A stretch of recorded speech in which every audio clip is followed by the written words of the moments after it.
তারেক রহমানকে ঝাড়ু মারতে মারতে তার গালের দাঁত ফেলে দাও।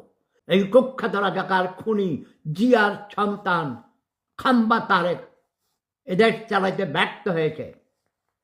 5 মাসের মাথায় সে ব্যর্থতার পরিচয় দিয়েছে। লুটপাট, ধর্ষণ, খুন, ছোট শিশুদের ধর্ষণ করে হত্যা, তারপর চাঁদাবাজি, মবক্রেসি আজও চলছে। জুতা মারতে মারতে তার দাঁত ফেলে দাও। তার পরিণতি কত ভয়াবহ হতে পারে you the people can't imagine, okay? BNP সরকারকে আমি হাসিনা সরকারের হাওয়ায় উড়িয়ে দেব।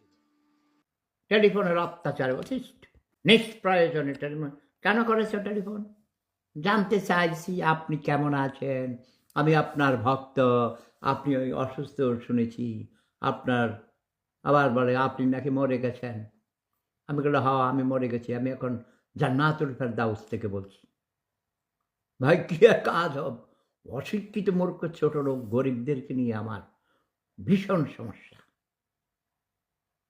জয় বাংলা, জয় বঙ্গবন্ধু, জয় জনতা, জয় মানবতা। তারেক রহমান, তোর ট্রিক শয়তানি আমি বুঝতে পারি। ডক্টর ইউনূসের কথায় নাচস, তাই না? তোকে জুতা মারতে মারতে তোর গালের দাঁত সব ফেলে দেব।